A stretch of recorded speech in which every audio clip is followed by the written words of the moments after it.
dernièrement et qui sont liés à la liberté d'expression. Écoutez, les gens nous reprochent souvent de faire la promotion de la licence. Chacun peut dire ce qu'il veut, chacun peut insulter, chacun peut diffuser de fausses nouvelles, etc. etc. Dans tous les pays du monde, n'est-ce pas, la liberté d'expression, elle a des limites, n'est-ce pas. La limite, c'est qu'en matière de fausses nouvelles, n'est-ce pas, pour qu'on puisse vous poursuivre dans un état démocratique d'utiliser de fausses nouvelles, il faut que la fausse nouvelle, n'est-ce pas, ait des conséquences graves sur l'ordre public. Il faut que la fausse nouvelle soit susceptible de troubler l'ordre public. Mais une fausse nouvelle qui en aucune manière ne peut trouver l'ordre public, on ne doit pas poursuivre quelqu'un et le mettre en prison pour ça. Donc il y a un chantier à ce niveau. Il y a un chantier à ce niveau. Il faut que les juges, n'est-ce pas, les procureurs comprennent clairement qu'une fausse nouvelle qui ne trouble pas l'ordre public, n'est-ce pas, qui ne porte pas atteinte à la dignité d'une personne, et là ça devient une diffamation, ne doit pas valoir à une personne d'être arrêtée et d'être mise en prison. Donc nous avons des divergences de ce point de vue.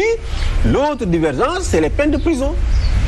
Le Sénégal est parti à la Cour africaine des droits de l'homme et des peuples. On a signé, on a ratifié. Le Sénégal est parti à la Cour de la CEDEAO. Le président Abdou Diouf lui-même a signé, n'est-ce pas, la charte créant la Cour de la CEDEAO, le protocole créant la Cour de la CEDEAO. Toutes ces juridictions ont rendu des décisions sur différentes affaires concernant différents pays et ont considéré que les peines privatives de liberté, les peines de prison pour les délits liés à la liberté d'expression étaient disproportionnées.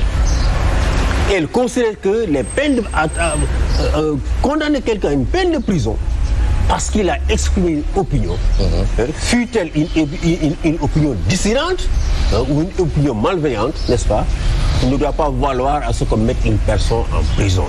Parce qu'en démocratie, n'est-ce pas, dans le cadre du débat public, chacun, n'est-ce pas, est susceptible de faire des dérives, de faire des dérapages. Et ceux qui font ces dérives, ce sont des gens qui sont dans l'espace public.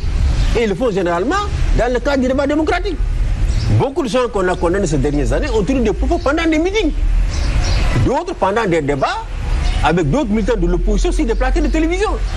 N'est-ce pas? Donc, ce sont des infractions qui sont inhérentes, n'est-ce pas, dans un État démocratique. Mais oui, mais ceux qui ont des déclarations un peu qu'on indexe, est-ce que ce ne sont pas des déclarations un peu déraisonnées? Oui, elles peuvent être déraisonnées. Elles peuvent être, évidemment, elles peuvent faire l'objet de poursuites. Oui. Mais ce que nous disons, c'est que les peines de prison doivent être supprimées. Vous pouvez poursuivre la personne au civil, demander des dommages et intérêts. On peut la poursuivre au pénal et lui demander de payer des amendes. Mais les gens vous disent, oui, ces gens-là, ils n'auront pas de quoi payer. Oui, mais si on vous condamne, on mettra la condamnation sur votre casier judiciaire. C'est le casier judiciaire. Le casier judiciaire, il est tellement important dans ce pays que si on met une condamnation, c'est que votre condamnation, votre casier n'est pas vierge.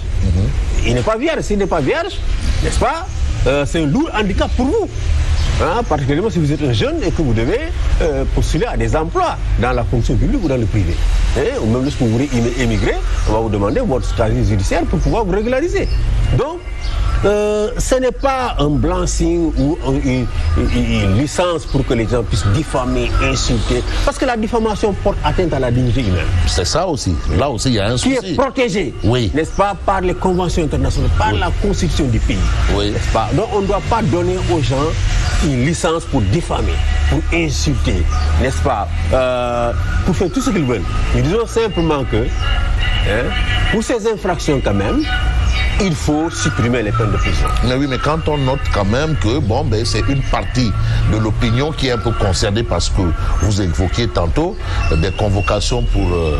vous avez refusé de délit d'opinion, vous avez plutôt parlé de diffusion de fausses nouvelles. Est-ce qu'aussi il n'y a pas du 2 poids 2 mesures? Oui, et vraiment, ce que l'on voit en ce moment, c'est que chaque fois que quelqu'un est interpellé, sur les réseaux sociaux, on sort les mêmes déclarations similaires qui ont été faites par les gens du pouvoir. Mais cela montre que tout le monde est exposé à commettre ces infractions-là.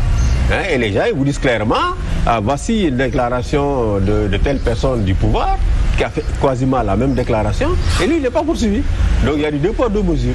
Nous recevons évidemment ce genre d'informations tous les jours, des gens qui dénoncent le 2 poids 2 mesures. C'est pour cela que nous pensons qu'il faut, comme l'a suggéré les Nations Unies, et l'Union africaine, la Commission africaine des droits de l'homme et des peuples, que dans l'espace public, toutes les personnes qui sont dans l'espace public fassent preuve de tolérance. Parce que les gens qui sont les plus victimes de ces infractions-là, ce sont les gens qui sont dans l'espace public. Ce sont les hommes politiques, ce sont les syndicalistes, c'est les gens de la société civile. C'est eux qui sont victimes de ces infractions-là. On leur demande de faire preuve de beaucoup de tolérance, de ne pas systématiquement engager des poursuites judiciaires lorsque, évidemment, ils sont victimes de ces infractions. On ne dit pas qu'il ne faut pas poursuivre, mais de faire preuve du maximum de tolérance, n'est-ce pas, pour que, évidemment, lorsque les gens vont dans des plateaux, qu'ils n'aient pas peur de dire attention, peut-être qu'après ce débat-là, je vais dans ma lancée dire quelque chose qui ne plairait pas à Fabrice Ngema, et demain Fabrice Ngema va déposer une plainte contre moi. Cela peut freiner un peu, n'est-ce pas, l'expression dans une société démocratique. On peut soupçonner du maquis sans maquis avec Diomaye Sonko sur justement le plan des libertés, ou c'est trop tôt? C'est très tôt, je pense que aucun président ne pourra faire ce que Macky Sall a fait. C'est-à-dire qu'arriver à un niveau de confiscation des libertés tel qu'on l'a connu sous Macky Sall, je pense que plus aucun président ne le fera dans ce pays. C'est pour ça d'ailleurs qu'il est important que justice soit rendue à toutes les personnes qui ont été victimes de cette répression-là. La meilleure manière d'éviter la répétition de ce qui a eu lieu avec Macky Sall, qu'un autre président ne vienne un jour, n'est-ce pas, reprendre la même chose, il faut que justice soit rendue, n'est-ce pas, pour les victimes. Les plus de 105 personnes qui ont perdu la vie. On parle de près de 80 personnes. Non, nous on a décompté à peu près 65 personnes. 65 personnes, oui. Mais le chiffre 80, il sort, vous ne savez pas? Je ne sais pas. Nous, en tout cas, nous avons documenté ces cas. Toutes les personnes décédées, nous les connaissons, nous connaissons leurs familles, nous avons les contacts de leurs familles. Maintenant, les 20 autres de plus là, on ne sait pas d'où ça sort. Mais nous savons pour sûr, à niveau d'Amnesty, que les personnes qui sont mortes directement du fait de la répression, ou du fait de la torture présumée dans les commissariats, évidemment, il se tourne autour de 105. Mais justement, à propos... Les gens vous diront ensuite, on a vu des cadavres à la plage, ou on a vu des cadavres dans des morgues, mais il faut arriver à les rattacher directement aux manifestations. Mais justement, à propos de confiscation des libertés, vous avez dit qu'on n'atteindra plus jamais le niveau de Macky Sall. Mais est-ce que ça veut dire qu'on devrait dormir tranquille? On ne devrait pas dormir tranquille, c'est pour cela que nous restons vigilants. Et que vous voyez que nous continuons à élever la voix et à dire non.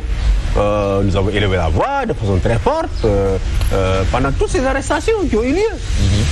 On a élevé une voix très forte pour dire il faut arrêter.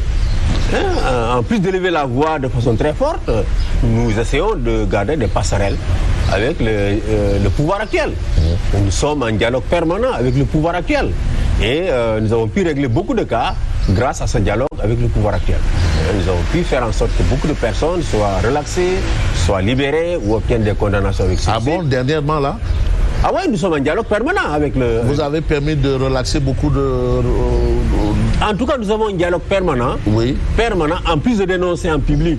Parce qu'il faut quand même dénoncer, n'est-ce pas? En plus de dénoncer en public, nous entretenons un dialogue avec le pouvoir actuel. Et ce dialogue permet, dans beaucoup de situations, évidemment, de régler les cas de personnes qui ont commis ces infractions et qui auraient pu être à la... Et les derniers cas à relever, est-ce que vous êtes en train de faire la même chose? Mais absolument, nous sommes en train de travailler pour que toutes ces personnes-là puissent recouvrer leur liberté. Et en face, est-ce que les gens sont disposés quand même à... Oui, nous sommes écoutés absolument. Ce n'est pas parce qu'une personne a été condamnée hier que le dialogue s'arrête. On va continuer à dialoguer, certainement, pour que, évidemment,